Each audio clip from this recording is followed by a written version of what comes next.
is Money Monday. Of course, that's a segment where we talk about easy to understand ways to navigate all things finances. And here to help us, as usual, is financial expert Paul Hood from Hood CPAs. Hi, Paul. First, hey. I'm glad you're happy Labor Day. Glad you're here with us. Yeah, me too. You too. Let's talk about debt. So Julia says, what's the most reliable way to pay off debt so you can improve your credit? That's a question a lot of people have. There's all kinds of different methodologies that people can buy into and use different strategies. The key is find one that works for you.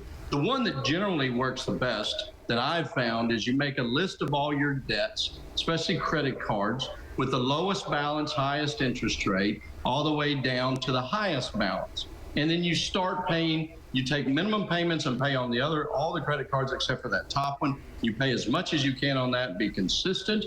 As it gets paid off, you have a win. You have small victories. And then you take what you were paying on that one and add it to the next one. And you didn't get into this situation. People don't get into debt overnight, so it's not going to be solved overnight. And success is really the people that achieve success are people that can be consistent and just mundane and just over and over and over and over and do it. So it just takes time, takes consistency, but you got to stick to it. Thank you. Amanda says, I've noticed more and more websites that offer payment plans for purchases. Is it a good idea to take advantage of those if you're making a big purchase? So the big deal is if you can't afford to pay cash for it, you really should consider not buying it. Because oftentimes those decisions where people spend money are really more luxury type items. So buy something a little cheaper or just don't buy it at all if you don't need it. Be real sure that you need it, because there's a difference between need and want. So the only time that you should do those places that have the small payments is one, if they have zero interest, and if you can pay it off before the interest kicks in. Because usually they'll say you have zero interest for 12 months, and then the interest is 18 or 20% in the 13th month. So be very, very consistent on whether you actually need it. But if you do the small payments, try to make sure you can get it paid off before the interest rate kicks in. That's when they get you, is there at the end. So Jared says, I'm having a hard time cutting unnecessary spending and starting a solid savings account. Where do I start? More importantly, how do I stay motivated?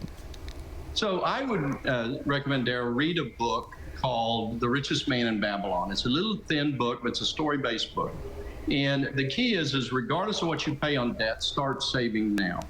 And sometimes you have to trick yourself. Ultimately, success and changing habits requires at least 21 days to do something. That's what most experts say, is you got to figure out something how you can go at least 21 days, and then you can create a new habit, because your habits create the lifestyle. So, there is no secret to it. It's just being consistent and having a budget, controlling where your money's going. You may have to go to a cash standard. Quit charging on your credit cards is one of the main things.